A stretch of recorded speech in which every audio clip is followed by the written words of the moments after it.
Cadena 30, la televisión más abierta que nunca.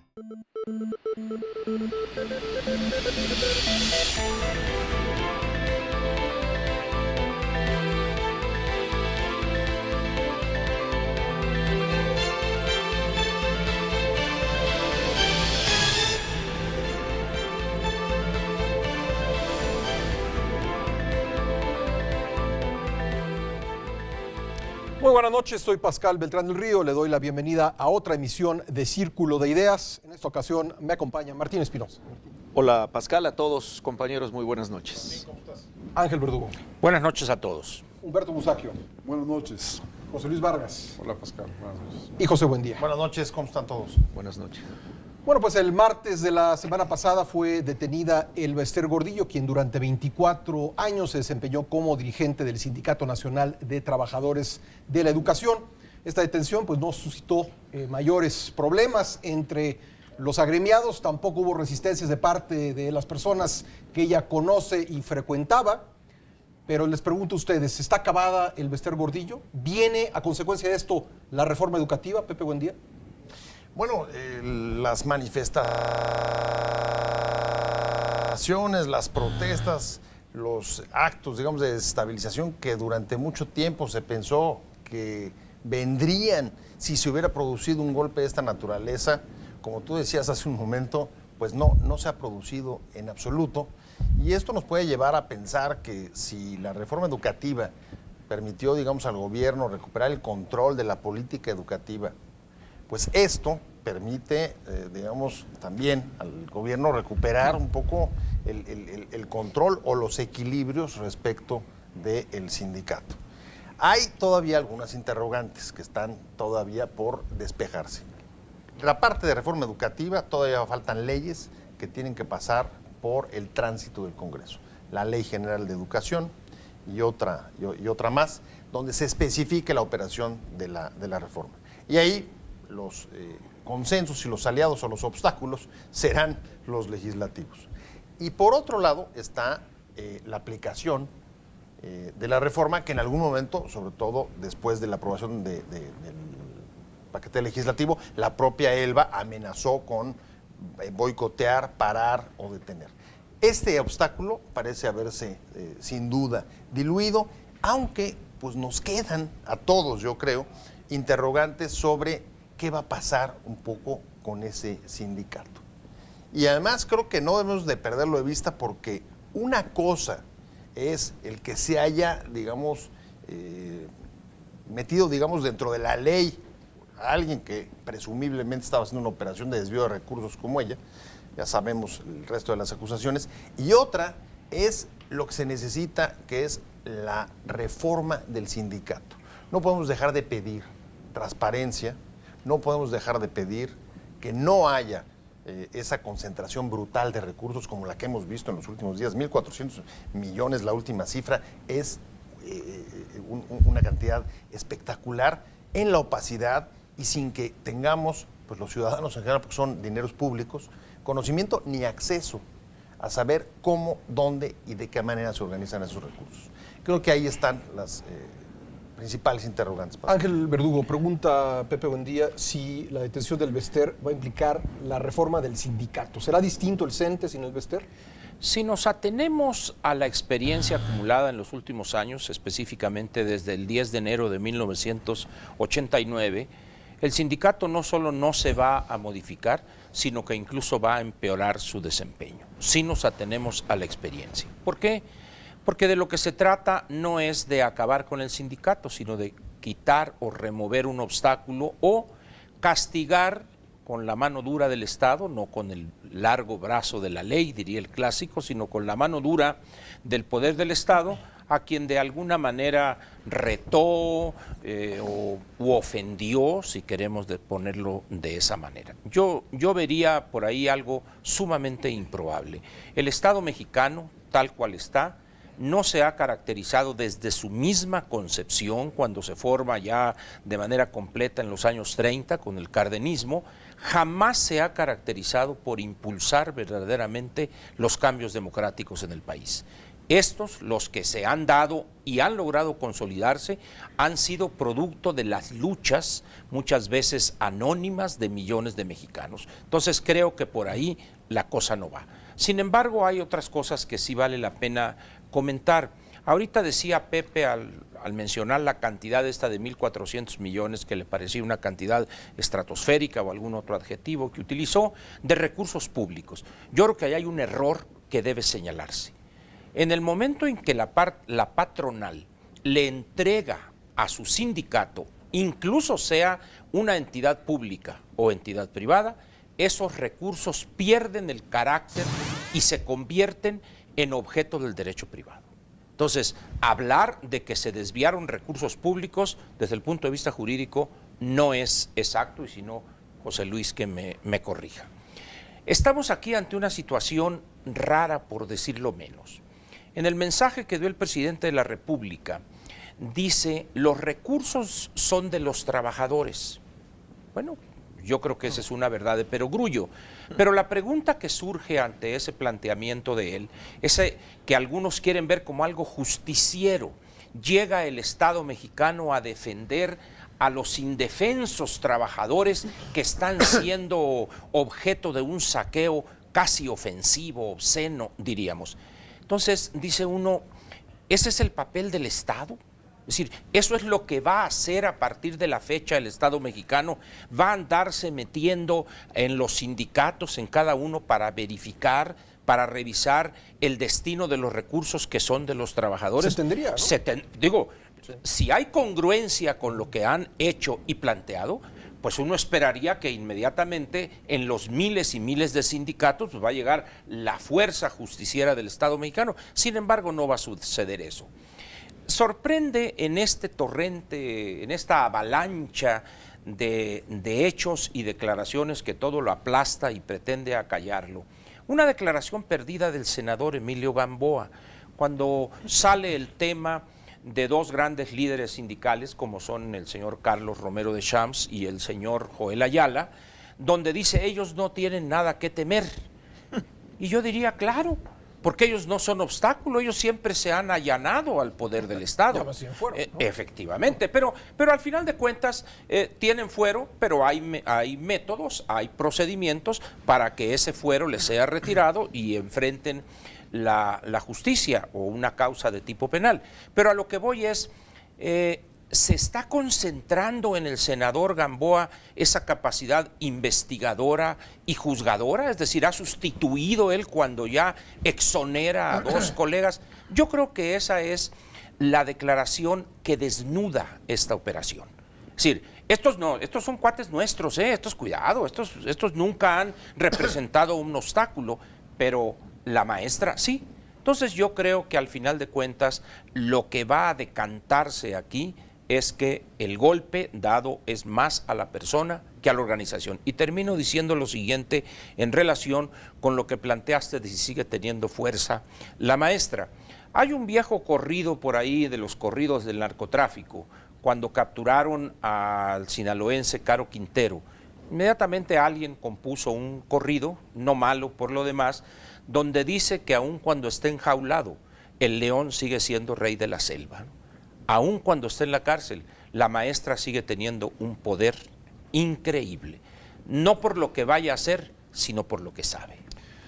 Martín, estamos ante un asunto político, un tema legal, las dos cosas. ¿Cómo lo ves? Bueno, aprovecharon una cuestión técnico-fiscal para una venganza política. Para mí me queda muy claro que los maestros en este país de hacer política, o por lo menos esa clase de política, retoman el poder y lo primero que hacen es quitarse a un enemigo político que pactó con los gobiernos panistas y que sobrevivió gracias a los gobiernos panistas. A mí nunca se me va a olvidar un colaborador del expresidente Calderón, que en corto a un grupo de periodistas nos dijo, si el hoy presidente está sentado en la silla en la que hoy se encuentra, es en gran medida gracias al poder de la profesora Elbester Gordillo.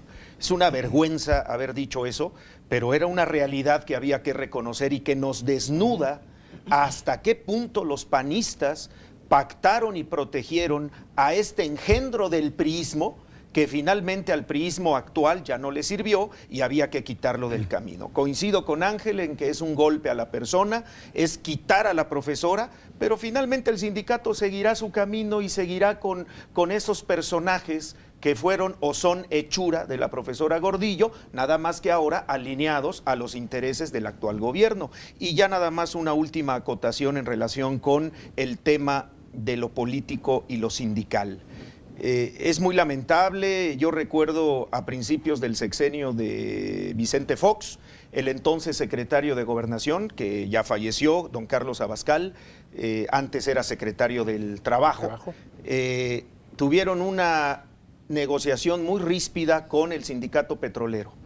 Y en Los Pinos se estaba dirimiendo un tema de incremento salarial a los petroleros. Romero Deschamps presionaba con todo al panismo y en una oficina alterna Carlos Abascal llevaba otra negociación paralela. Finalmente cedieron el ala conservadora del gobierno de Fox a las presiones del sindicato petrolero y no se atrevieron porque decían que éticamente ellos no eran como los priistas, no iban a utilizar cosas que se sabían en el sistema de inteligencia del país contra Romero Deschamps para resolver un problema sindical donde estaba en juego la operación de las principales plantas petroleras del país, dicho por el entonces secretario del Trabajo. Finalmente estamos ante una forma de hacer política, una forma muy típica, muy arcaica, pero finalmente pues estamos ante los maestros de las formas políticas que durante los últimos años y décadas hemos vivido en el país. Humberto Musacchio, dice Ángel Verdugo que la maestra seguirá teniendo poder en función de lo que le sabe, de la información que acumuló durante 24 años en la cima del sindicato magisterial. ¿Tú cómo lo ves? Yo soy de la opinión de que los muertos no resucitan. Y yo creo que este golpe contra el Bester es demoledor. Y tan lo es que la hechura de ella, que es todo ese grupo de delegados que asistían a la convención en Jalisco, ninguno de ellos levantó la voz, creo que solo uno, ¿verdad? Votó en contra de la resolución mayoritaria y otro se abstuvo. Y los demás votaron por lo que les mandaron desde arriba, por lo que les mandó el gobierno de la República, y hay que decirlo así. Es un grupo de líderes sindicales formados por el Bester, formados desde el principio, desde enseñarlos a ponerse una corbata. Y le dieron la espalda con la mayor tranquilidad. Yo creo que esto habla muy elocuentemente de lo que es el sindicalismo. Es la historia mexicano. de Juan Díaz de la Torre, es una hechura absoluta del Bester. Es un perfecto don nadie. Si alguien lo conocía un día antes de que lo nombraran el nuevo cacique del sindicato, nadie. Es un don nadie, es otra hechura del Bester que le dio la espalda, que la traicionó. El partido formado por el Bester se deslindó de inmediato de ella. La hija del Bester dijo que esperaba nada más que hubiera un proceso legal, ajustado a derecho, en fin. Quiero decir, todo el mundo está dejándola sola, ¿eh? Entonces, por eso creo pues que no tiene posibilidades de regreso. A ver, Quizás yo no esté todo nomás el sexenio aclaro, en yo la no cárcel, dije que tenía posibilidades de regreso, ¿no? Aclaro nada más eso. Bueno, pues insisto, yo creo que políticamente está acabada. Es un golpe demoledor, un golpe muy fuerte. Y otra cosa que me preocupa es que el pretexto que da el gobierno para esta embestida contra la lideresa sindical es defender el dinero de los trabajadores.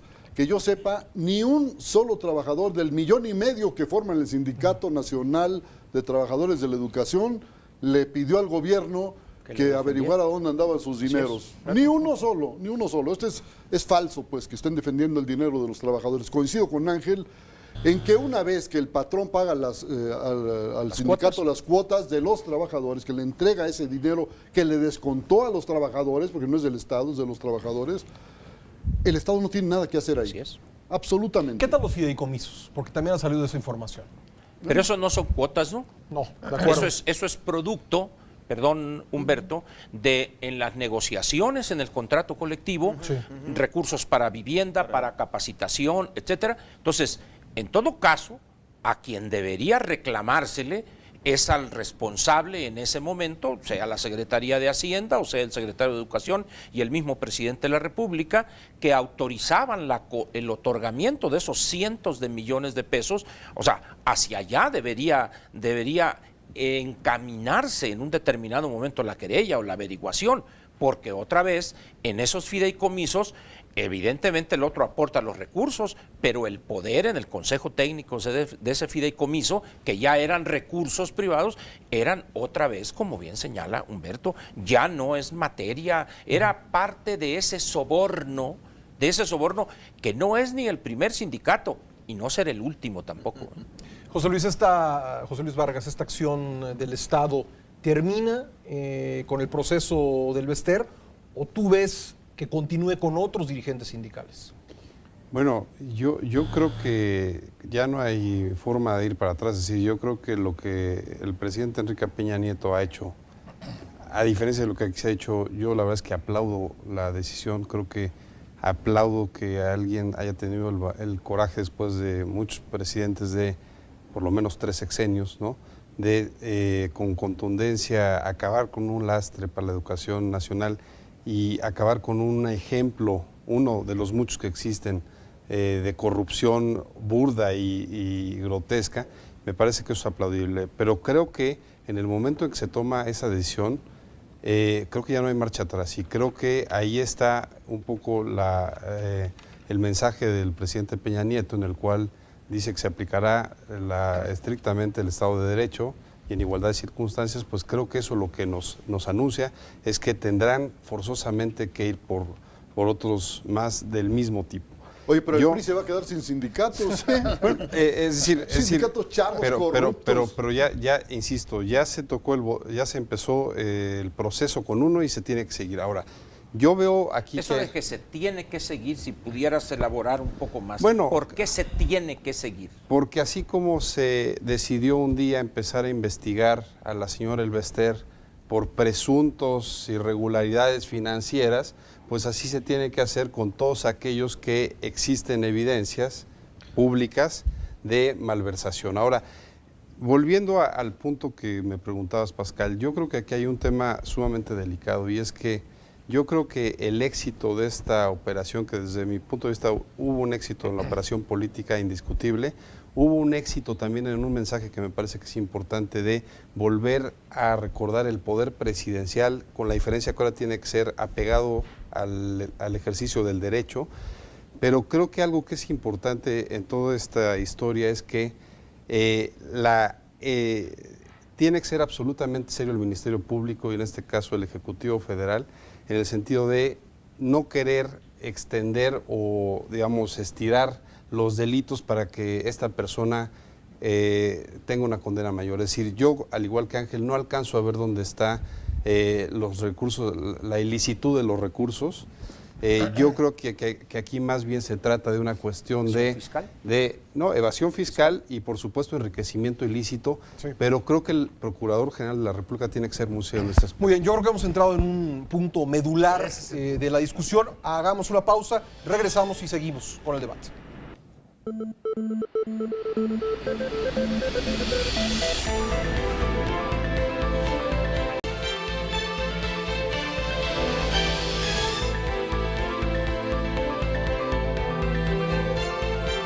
Regresamos a Círculo de Ideas. Estamos conversando aquí en la mesa sobre la detención de Elvester Gordillo. Pepe, buen día.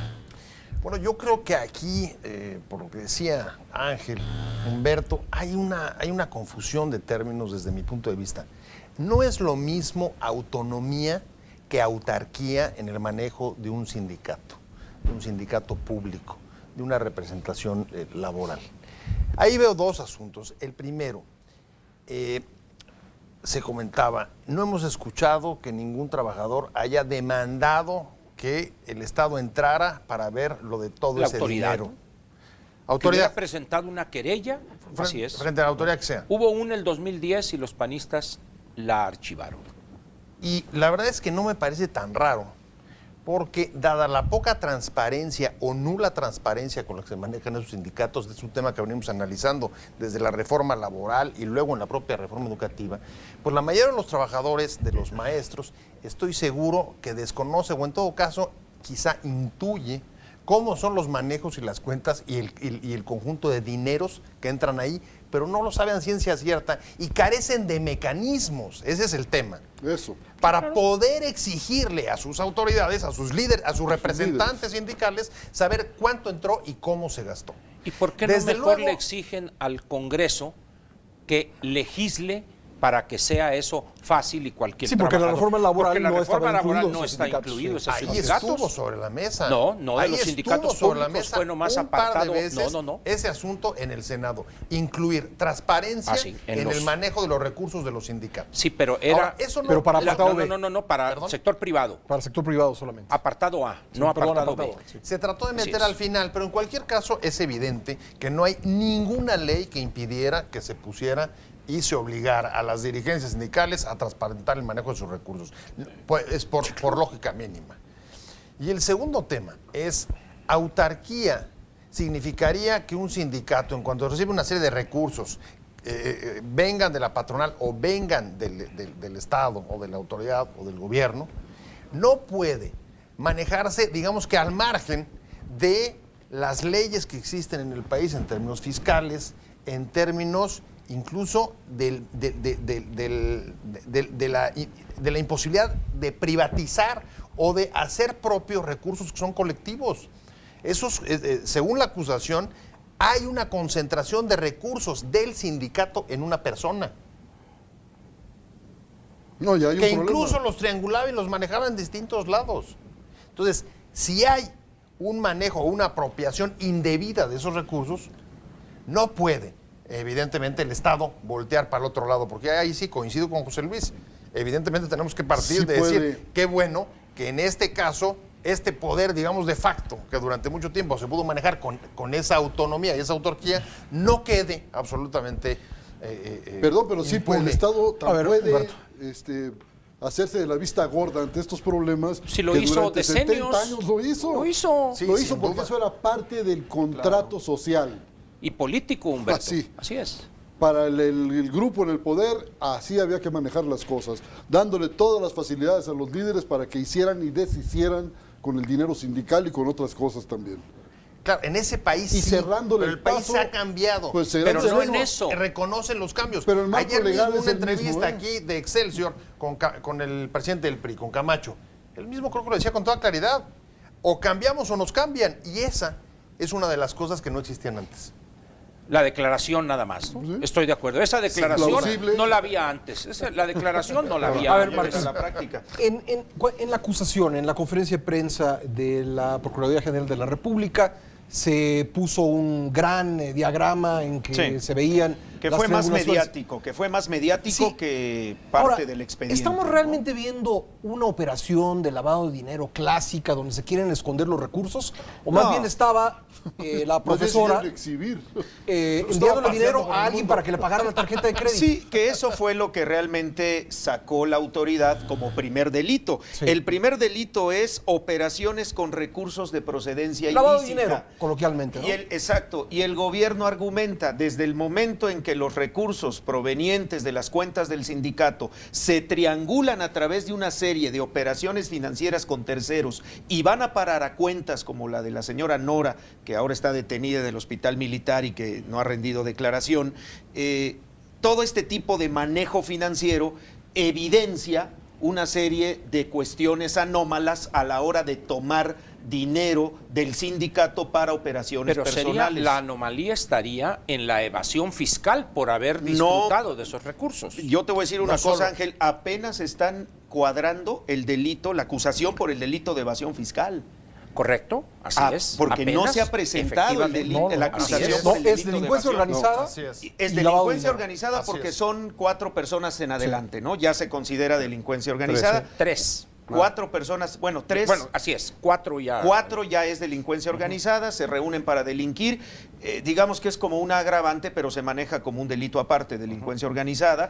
Y únicamente hoy en día existe el delito de operaciones con recursos de procedencia ilícita.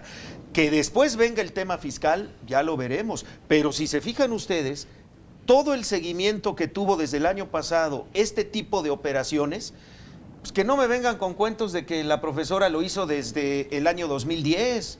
Esto lo viene haciendo desde que la profesora tomó el manejo de todo el sindicato. Así lo hacen todos los líderes sindicales, Exacto. incluso los de los sindicatos independientes y democráticos. Entonces, efectivamente. yo creo que aquí sí es necesario que la Procuraduría General de la República sea más puntual, como decía José Luis, haya más seriedad y sobre todo mayor conocimiento ante los medios de la terminología jurídica, porque da la impresión de que a la hora de presentar todo esto no se tiene puntualizaciones que necesitaríamos para tener una mayor claridad desde el punto de vista penal. A ver, José Luis, creo que no está en duda el estilo de vida de la maestra. Creo que a ese todo nos ha quedado claro por muchas evidencias públicas. Pero me refiero a la acusación. ¿Este es un esquema clásico de querer esconder los recursos, o más bien la maestra le enviaba dinero a fulano, sutano, mengano, para que le pagara la tarjeta de crédito, para que le comprara una propiedad?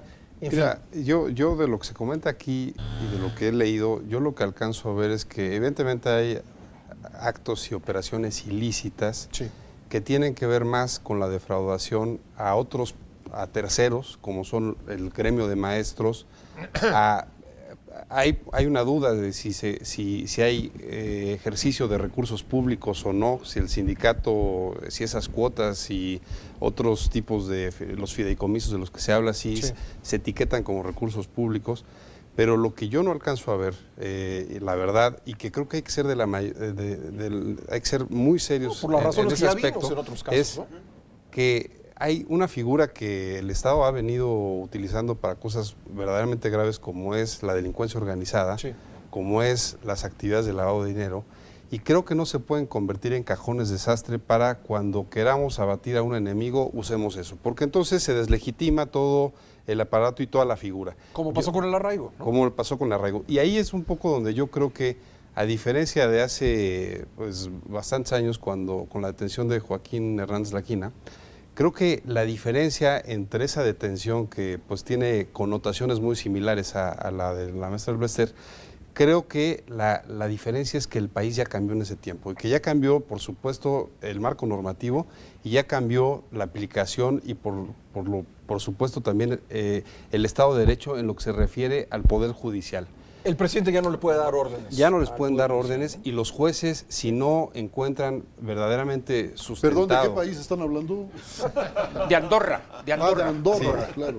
Si no encuentran verdaderamente sustentado las acusaciones, pues creo que no les quedará más que dejarla libre. Y entonces eso sí será la peor tragedia, porque entonces la señora regresará poderosa y regresará como una víctima. Por Y eso creo el caso es lo armaron de manera tan frágil, yo creo, para soltarla cuando convenga políticamente, ¿no? Ángel Verdugo. Yo quisiera, en torno a lo que señala José Luis, ¿qué va a pasar si la autoridad judicial no encuentra los elementos probatorios suficientes para dictarle el auto de formal prisión? Políticamente sería un desastre, ¿no? Así es, bien.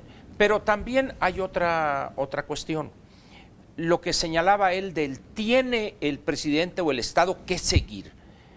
Yo no veo el uso de ese verbo ahí, de esa obligatoriedad. La verdad es que yo no la veo por ningún lado, José Luis. Yo creo que aquí el objetivo era decir, a ver, ¿quién más se va a oponer a algo? Yo creo que aquí estamos, y no lo hemos mencionado, lo pongo aquí en el centro, es el mensaje. Es decir, ustedes recordarán que en el 10 de enero del 89, y poquitos días después y 4 meses después, hubo 3 mensajes. Uno, para cobrarse las afrentas que don Joaquín Hernández Galicia le había hecho tanto al presidente como al secretario de Programación y Presupuesto en aquel entonces. O sea, aquellos planteamientos con voz elevada de si se hunde Pemex, se hunde México, etcétera. Entonces ahí fue la típica venganza. Pero pocos días después cae a la cárcel Eduardo Legorreta, mejor conocido como El Bayo, mensaje para el sector privado. Y en mayo cae Jongitud, mensaje para los líderes sindicales. Entonces se cubrieron los 3 flancos. Salinas le dice, a ver, acuérdense aquellos que me hicieron esto, y aquí está la respuesta. Sector privado, aquí está el mensaje, y clase política, aquí está el mensaje. Y todo fue miel sobre hojuelas. Hoy la clase política y sus aliados, porque al abrirse el país es evidente que esa imbricación entre empresarios, dirigentes empresariales con los líderes políticos o con los políticos encumbrados es hoy mucho más fuerte y clara que lo era hace 20 o 30 o 40 años. Entonces, yo creo que este es más un mensaje. ¿Cómo se llevará a cabo la cuestión ya en el plano jurídico? Pues al final de cuentas coincido con Humberto en ese sentido. Ahorita veremos, haremos alguna cosa.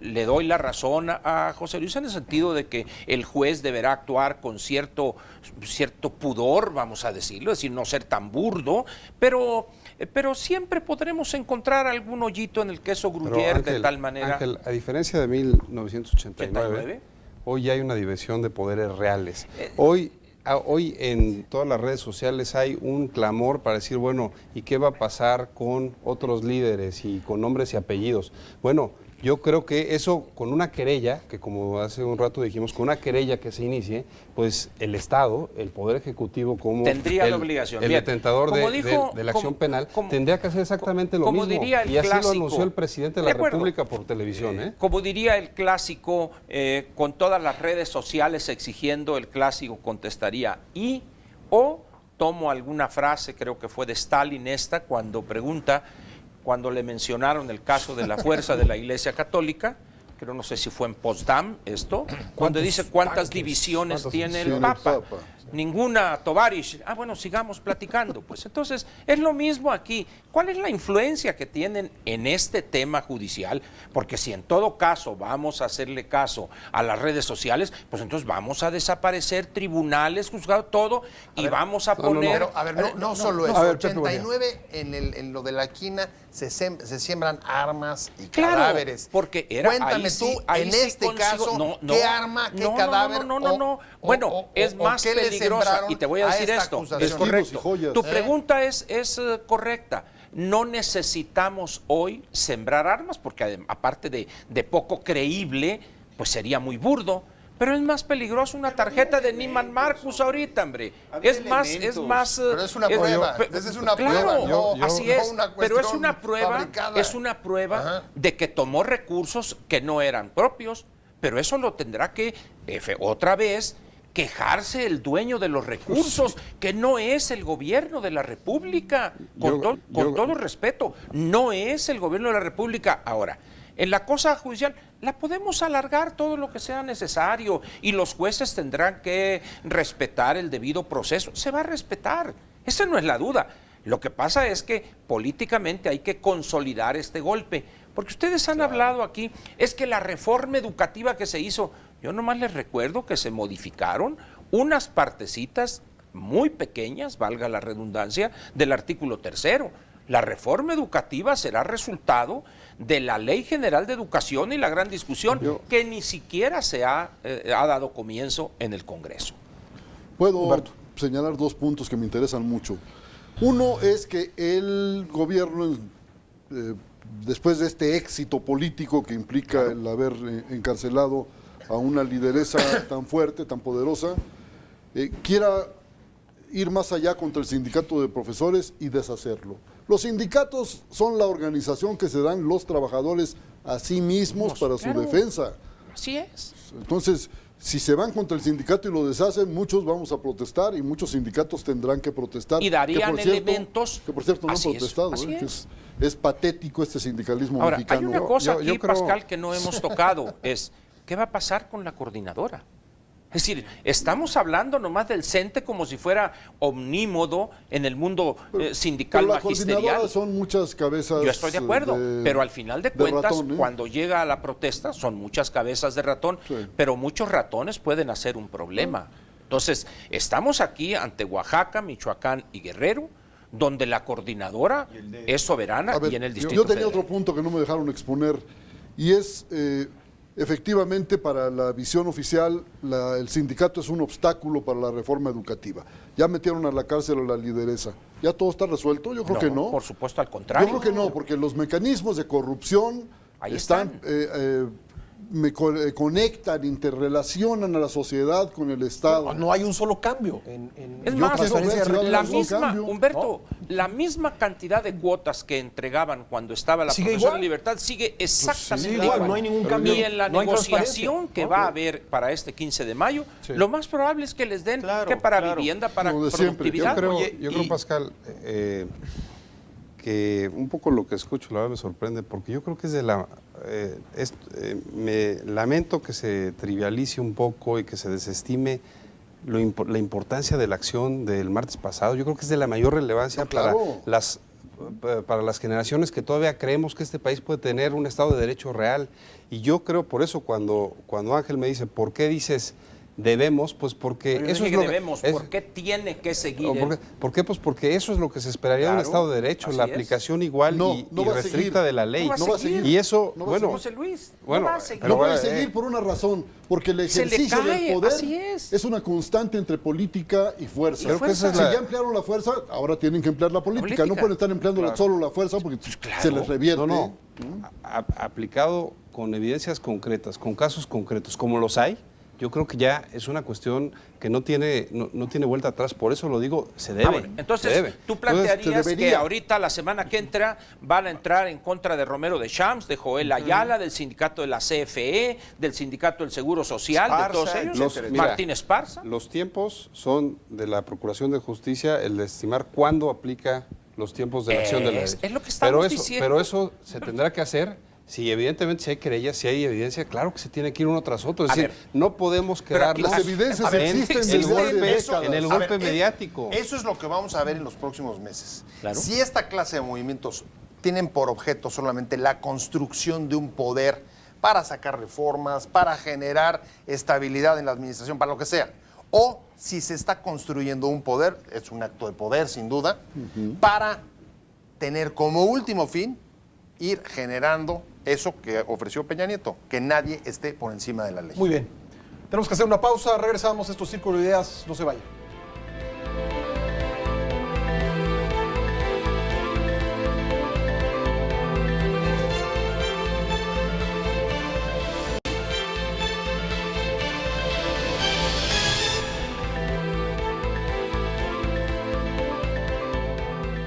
Regresamos a Círculo de Ideas. Martín, se discutía aquí si el golpe contra el Bester Gordillo será el principio de una serie de golpes en contra de otros dirigentes similares, pero creo que también una pregunta relevante es si no es el principio también de un proceso de transparentar los recursos de sindicatos como este, porque no hemos visto ninguna de las dos cosas. Debería ser, ¿no? Debería ser. Yo creo que el debate fundamental debe ser qué tanto estamos ya preparados a nivel legislativo para tocar el tema de la transparencia en fideicomisos, en partidos políticos y en sindicatos. Y en el mismo Ese es el Congreso, gran ¿no? problema. Y el propio Congreso, o sea, Bueno, todo el dinero que provenga de recursos públicos. Exactamente. Efectivamente, ¿no? así es. Ahora bien, el dicho muy mexicano que todos conocemos, que se haga la voluntad de Dios, pero en los bueyes de mi compadre, en los míos no. Y finalmente eso es lo que impera en política para quien tiene el poder, porque quien tiene el poder finalmente sabe cómo ejercerlo, y si sabe cómo ejercerlo,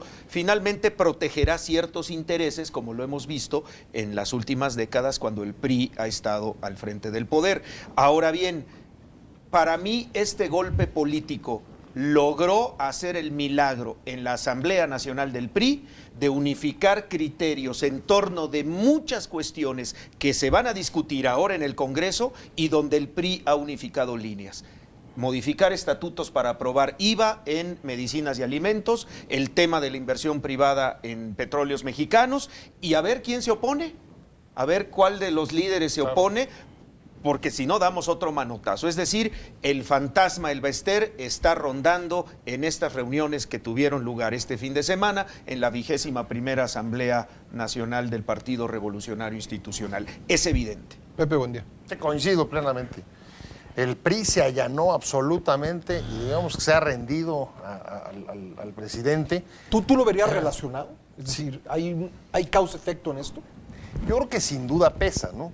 El asunto de Albester, desde mi punto de vista, tiene valor en sí mismo, pero además como mensaje a, digamos, los poderes de facto en que se habían construido, que son muchos de estos líderes sindicales y también de otros sectores, creo que es un mensaje clarísimo de que aquellos que, poderes de facto, que quieran obstaculizar las reformas modernizadoras que quiere impulsar el gobierno, pues van a ser alcanzados. Ángel, vayamos a la oportunidad de la medida, de la acción en contra del Bester. Ocurre en la víspera de que ella se reúne en Guadalajara con los miembros de su Consejo Nacional, pero también ocurre 5 días antes de la Asamblea del PRI. Yo creo que el timing es el adecuado. Yo creo que eso estaremos todos de acuerdo, aquí y afuera, en que el timing es óptimo. Así es. Aquí este es el momento y cae esto en la hipótesis que manejé yo hace un momento, el mensaje. Es decir, señores, ya vieron lo que le pasó a la quina, ya vieron lo que le pasó a la maestra.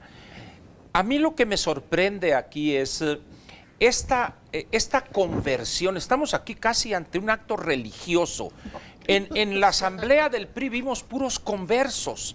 De repente ya se convirtieron ellos, milagro, el IVA es necesario universalizarlo, es necesario, incluso hubo una senadora por Nuevo León, creo que la senadora Guerra dijo, es que se necesitan recursos para la cruzada. O sea, se dio cuenta que la cruzada contra el hambre requiere recursos, entonces no hay que hacer un uso eficiente del recurso, sino hay que subir el IVA. Es decir, de repente en el PRI se dieron cuenta que había algo que se llama IVA.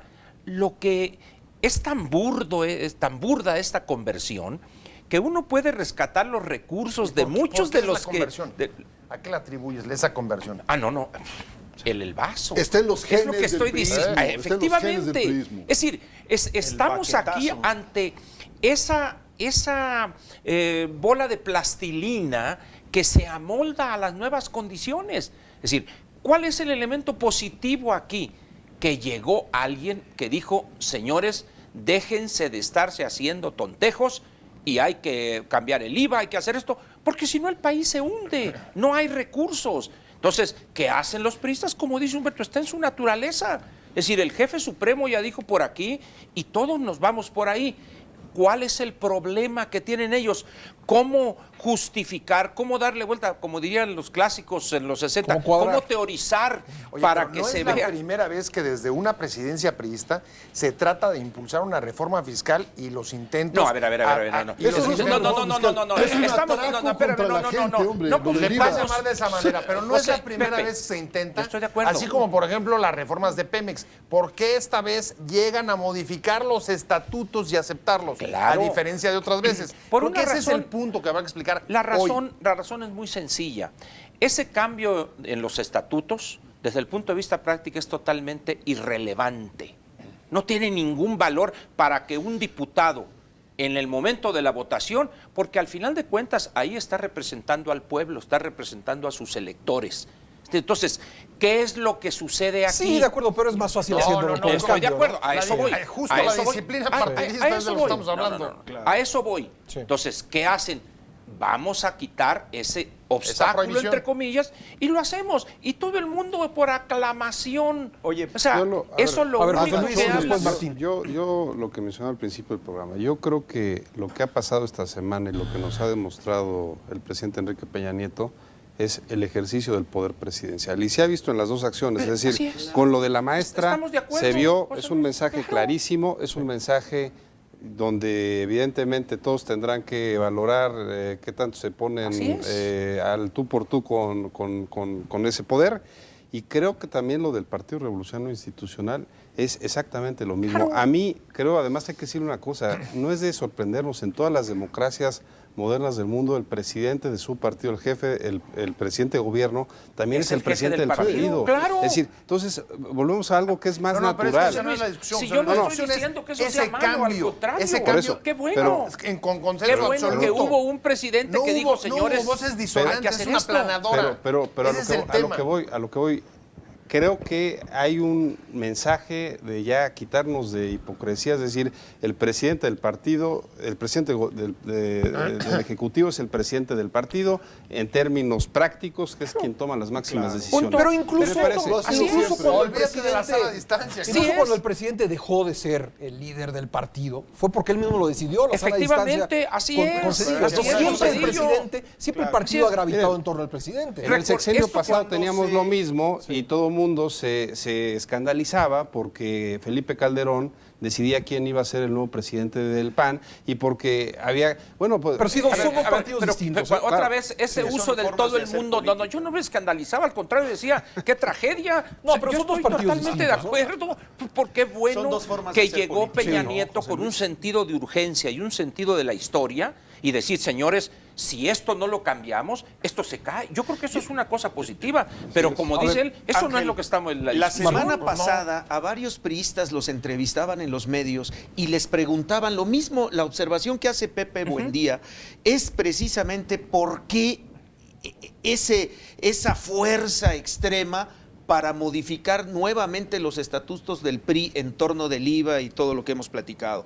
Y varios priistas enredados ideológicamente en este asunto decían, bueno, es que hace 12 años pusimos estos candados porque pensamos que el PAN dilapidaría los recursos nacionales. Se los juro, yo escuché a varios claro. priistas No en los tienen medios vergüenza, y les preguntan, ¿y por qué ahorita lo aprueban? Ah, porque Es que ahorita ahora sí somos son nosotros, otros. los Sí es. nacionalistas, los que vamos a tomar las decisiones en favor de todos los mexicanos y eso es lo que conviene ahora. Ah, ya nada más por ósmosis. Así ¿no? es. No, claro. y además consenso absoluto, Por- uniformidad total. a ver, Claro. que brinque alguien, Pepe. A ver, nomás Como voltea, Ángel. A mí me voltea parece para que Iztapalapa. lo que Bueno, está ahora ocurriendo, Tepepan. esto del el vaso o quinazo, como le quieran llamar, el hecho de amedrentar con el vaso al PRI para que todos los delegados voten parejito, efectivamente, como dice José Luis, forma parte de una manera de hacer la política, de verla, y se contrasta en grande con lo que hacen los panistas, incapaces por completo de hacer una cosa así. Por su origen, por las Por divisiones ineptos, que tienen, por por ineptos. ineptos. El hecho es que no lo hacían, el poder no sabían para qué ¿Para era. qué era? Hoy algún articulista dice que la cabeza del Bester es la medusa que le están enseñando a Felipe Calderón para que vea cómo se hacen las cosas, ¿no? Es posible, ¿no? Pero Ahora, yo creo aquí- que debemos celebrar esto, nomás que no caigamos entonces en la otra ficción esa de que Mejor que lo los celebre procedimientos. Peña Nieto, ¿no? Cuando digo Yo celebrar creo me que refiero nosotros no tenemos por en qué el celebrar sentido que lo que da. el PRI, que nunca le dijo a la gente durante la campaña que le iban a aumentar los impuestos Claro, sobre claro. alimentos y medicinas, ahora se lo van a hacer. Cuando digo, No tenemos que aplaudir celebrar, nada, lo digo en el no. sentido de José Luis. Llegó un presidente que retoma esa autoridad que es legítima y lógica en una democracia, yo no tengo duda, y qué bueno, y una persona con sentido común, cuando él ha dicho, yo soy pragmático. O sea, señores, no hay recursos. Y si no modificamos, si no ponemos al día este sistema tributario ineficiente, lleno de huecos y todo, esto no va a Privilegios. funcionar. Que yo creo que Leyes. es algo que Que los cualquiera privilegios tendría que no se han tocar. tocado. O sea, que es un asunto de convencimiento desde su punto el de vista. PRI No, no es discutió un, acabar es con un los asunto privilegios de convencimiento fiscales. entre 5. Y Ahora- es un asunto ahora- de imposición al resto. José Luis. Oscar, yo creo que una cosa importante, una vez que esto ya sucedió, refiriéndome al caso del Bester, ahora creo que quien está en la mira y quien está, digamos, frente a la expectativa nacional es el Poder Judicial Federal. Es decir, creo que es bien importante que a partir de cosas que se vayan acreditando, pues haya la mayor seriedad y no volvamos al caso de Raúl Salinas de Gortari, que después de quién sabe cuántos años de proceso nos dicen que el señor no robó, no mató, no hizo nada y es una blanca palomita. Es decir, y que vemos que hay todavía un poder judicial que a veces pues se deja amedrentar, a veces se deja presionar. Creo que es bien importante que así como hubo esa contundencia, el poder judicial de comprobarse que existen los desvíos de recursos y los delitos por los cuales está siendo procesada esta señora, verdaderamente actúe con esa firmeza. Pero falta poco para saber, ¿no? Mañana en la noche es la 144 horas. No, pero esa es la primera instancia, Sí, es la está primera. de acuerdo. El Es decir, Así es. empieza el proceso. Así Así es. es el proceso. Así es. Para- Pero yo creo que será una decisión importante. Claro. ¿no? Así es. Si hay Sobre autoformación todo o no. porque tiene Por el supuesto, juez que por supuesto. soportar sus afirmaciones, sus señalamientos tienen que estar soportados en lo actuado, tanto por la defensa como la parte Y la otra acusadora. cosa importante es que esto no se politice a nivel partidista. Es decir, el abogado de Elbester Gordillo es Arturo Rangel. Arturo Rangel trabaja con dos socios destacados panistas, ex procuradores generales de la República. Y la cosa aquí también es que esto no vaya a traer un tinte que se empiece Que hasta a ahora hasta ahora no se ha mencionado, hecho, no. Pero ojalá se mantenga Se así mantenga porque creo que es muy sano que haya seriedad también. Lo empezaremos a ver mañana en la noche, yo creo. Pues muy pronto. Pepe, buen día. Para Dos cerrar. puntualizaciones. Lo primero, esta presidencia, muy similar en facultades a la de los últimos 2 sexenios, logró hacer lo que los otros no habían hecho. La presidencia débil que se arguía antes, de repente se convirtió en una presidencia que se fortalece con la misma ley y las mismas facultades. Simplemente la diferencia fue ejecutarlo.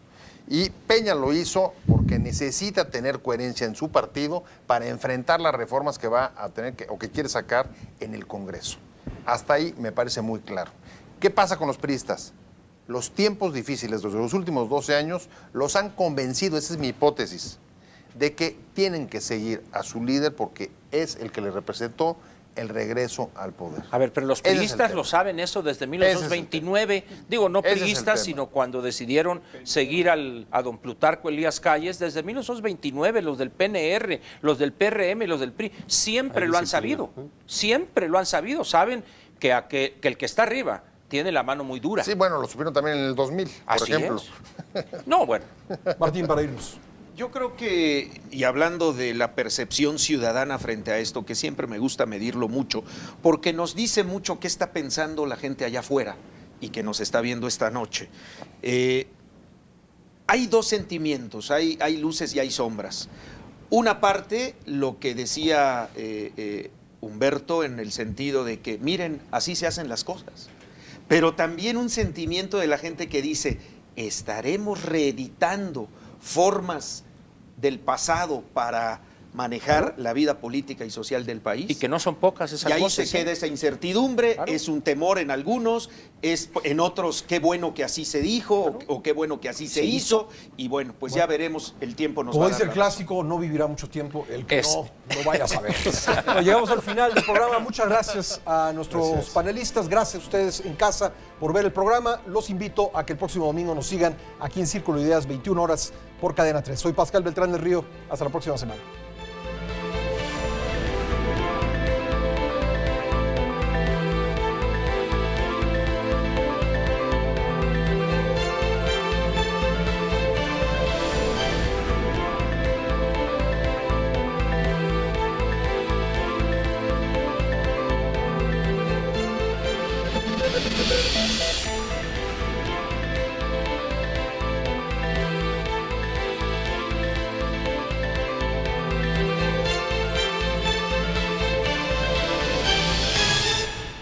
Entérate de los últimos acontecimientos de México y el mundo en Cadena 3 Noticias. Síguenos en Facebook como Cadena 3, en Twitter como @Cadena 3-MX y suscríbete a nuestro canal de YouTube Cadena 3 Noticias e infórmate de los videos que a ti te interesan. ¿Quieres ver más? Te recomendamos estos videos.